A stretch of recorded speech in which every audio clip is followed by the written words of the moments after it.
come now to Ken Day's response to the toast. Unfortunately, the original tape is damaged, and as you will appreciate from the previous recording, I've had to do some patching up. Despite that, I lost about 2 minutes of Ken's response, but it was only the introduction. He began by thanking the committee and all the guests for their kindness, and then referred to the fact that when he first joined the Public Health Services Department of the City of Birmingham as a youth, he worked in an office just across the corridor from this banqueting chamber.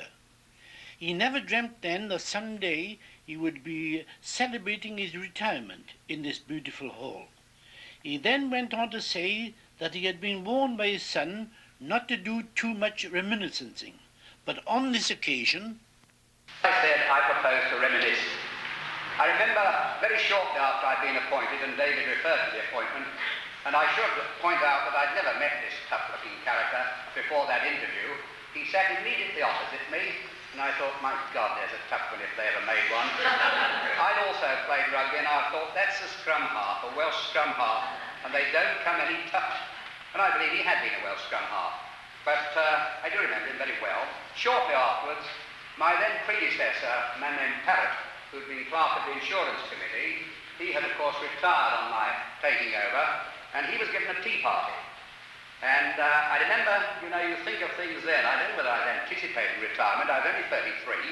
But in his speech of thank you, he said, he was Snow White, and he said, well, Madam Chairman, this was the late Mrs. Griggs, a formidable character, as David said. He said, well, Madam Chairman, all I can say is my hair has gone white in your service. Now, I remember making a mental note of that and thinking, I'll use that in due course. There it is, as luck would have it. I can't say it, but by gad, I've had a devastating effect, Chairman, on one or two of you.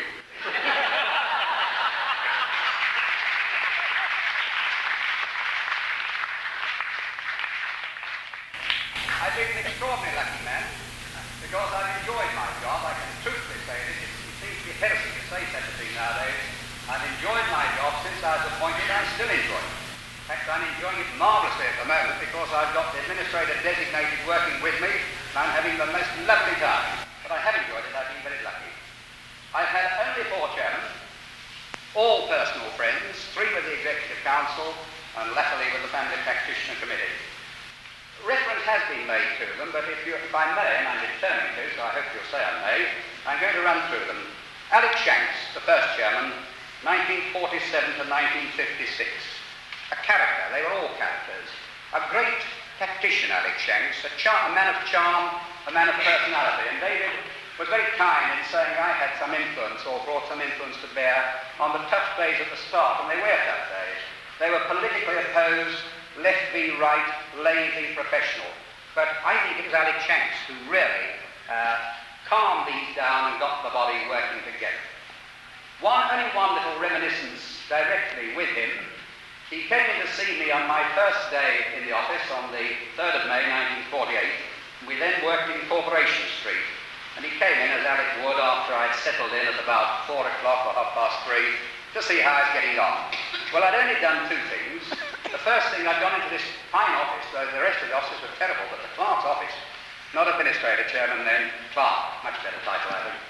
Magnificently outlined room, and but the desk, the door was at the back of the desk, and I had a horror of people coming in and looking around, so it was a huge desk, I've still got it, and I got somebody in, and we turned this desk round so that I faced the door. Well, then I thought for a bit, and I didn't know what else to do, so I thought, well, I'd find the usual offices. I even had a habit of that in those days. And I got a little bell push thing on the desk with little names on, and one was the Keynesian deputy, acting temporary, named Robin. So I pressed this, and he came in, and I introduced myself. And I said, where are the usual offices you see? He said, come on, I'll take you along. So he took me along to a huge place, and there were 3 stalls. And I looked round and I noticed there was no toilet paper in any of these 3 stalls, and I thought at least it was unusual. And I said to Robbins, no toilet paper. And he said no. So I said, well, whose job? We've got tenants in this building, large office, 100 people. Whose job is it, the landlord's or ours? He said, I don't know. So I said, well, when did it run out? He said, I don't know that. I've only been here since 1912. And we've never been here.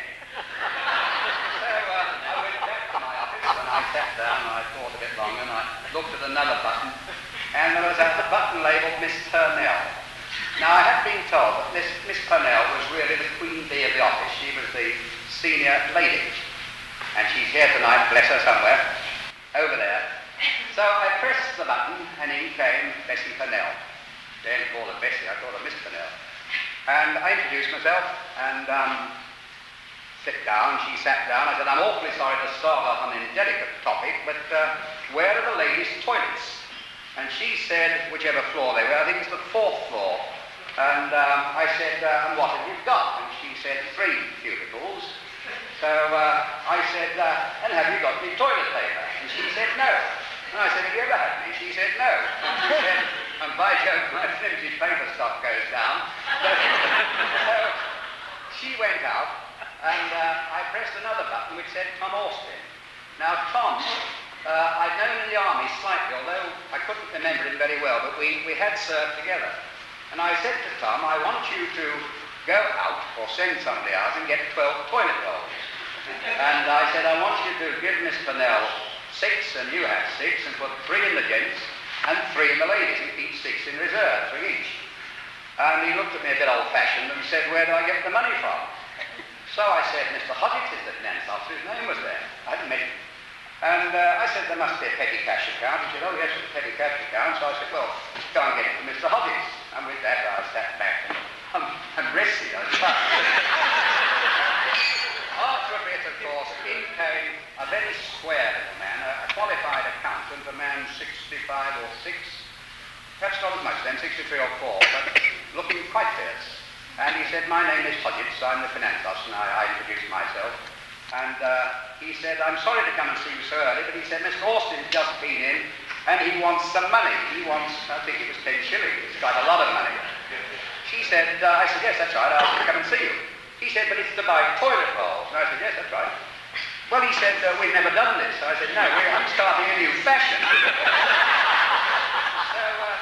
he said, he shut it away. He said, well, I said, well, we've got some money, haven't we? He said, yes. I said, have I got a petty cash account? And he said, yes. So I said, how much? He said, £1,000. These were years before that. He said, but what about if they are stolen? I said, you can buy another 12. Start putting them in, and eventually somebody's going to get tired. Well, that was it. And the chairman there, old Shanks, came in, as I said, about 3:30, and he said, how have you got on? And I said, Chairman, I've done 2 things. I've turned the desk around, and I've bought 12 toilet rolls. And they were all I'd done. My second chairman, you've heard of, Dr. Arthur Beecham. And I'm particularly personally delighted to see Mrs. Pat Beecham sitting opposite to me here. Arthur, who was my chairman from 1956 to 1962, was a delightful man.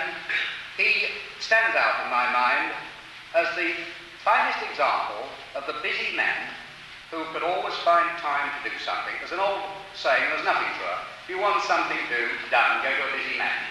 Now, if I wanted a meeting with Arthur, and he was an enormously busy general practitioner, he was a tremendous power in the world of the BMA. He's one of the most important men, and I think greatest men the BMA have had in my time. There's none of them sitting down there to whom reference is being made. But if I could go to Arthur and say, I'm sorry, Arthur, we've got to have a meeting of such and such a committee, a special meeting, and he'd open his diary and say, yes, that's all right. I've got a free afternoon next Tuesday. What about it? And that would be it. We would meet next Tuesday. Always would fit in. Great man, great raconteur of black country stories. He got the most incredible fun of them, as Pat Beecham will remember. One stands out in my mind, which I would like to tell. It was one of Arthur's favourites, my memory serves me. It was, of course, about Enoch and Eli. Can't do it anything like the way Arthur did. But Enoch had bought a dog, a new dog, and he went his Sunday morning walk with Eli, and they went along the foot, and this dog ran in front of them, and after they'd gone some distance, Enoch said to Eli, hey, Eli, look at this. And he picked up a piece of wood and he threw it into the canal, whereupon the dog got down, ran across the top of the water, picked up the piece of wood, ran back across the top of the water, jumped out on the towpath and put it down at Enoch's feet. So Eli looked at it for a bit and he said, join again. So in off again, threw it in, again, the dog ran across the top of the water, picked it up, ran back across the top of the water, jumped on it. Now, Father put it down, they not speak, and they like, he said, how much you get for him? He said, 15 bob. He said, you've been robbed, he poor swim. I've met a lot of characters in a fairly long life, nearly 65 years. I've never met a greater character than David. I've never met a more astute man in any way than David. So astute that, as he said, he came up to me before we started speech-making and tried to strike a bargain by saying, you say nothing bad about me, I'll say nothing bad about you. But of course, he remembered I was speaking second, you see, and I didn't completely accept. Great man. He was president, as he said, of the Executive Council Association, I think, David, in 1956. But year doesn't matter. It was at Hastings, and he still is the only president I remember, and I've seen a lot of them, who got a standing ovation for the president's address. It was a magnificent address, and he was given a standing ovation. Two brief stories about him, both kind to him. I went with him on a deputation, a health deputation to Germany in 1959 or 60. And we finished up in Berlin, 6 of us, led by David, who I named Herr Gruppenführer, because he controlled us with a rod of iron. Well, Berlin was not then fully recovered by any means. There's quite a lot of ruins about, but West Berlin was pretty healthy. And in the evening, we went to walk across one of the main streets, I suppose it was Wilhelmstrasse, and we got halfway, and there was a most tremendous row, and it was obviously a huge policeman, German policeman, about 6 feet 6, blowing his whistle and yelling at us, and beckoning us back. And we went back, and we realized we'd walked against the traffic lights. And he was ticking us off in German, which none of us spoke to any extent, very fluently indeed. And I think I said, one of us said, and I think it's me, I said, I'm very sorry in English, we've missed the traffic lights. And his face changed, he said, oh, English! And we were in. And then Herr Gruppenführer said, no, Welsh. We were back in trouble. With the late Checkbone at conference, I had once the unfortunate experience of being when a man was making a speech, an old man who'd learned it by heart, and he went red in the face and purple in the face, and eventually he collapsed. And my Welsh scrum half friend sitting on my right said, put him on the touchline, get on with the game.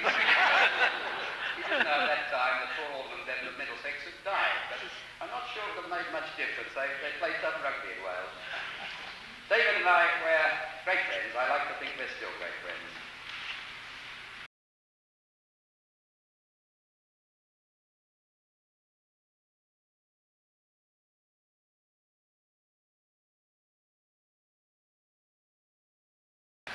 My last comment is my final tribute and thanks, and that is to Betty,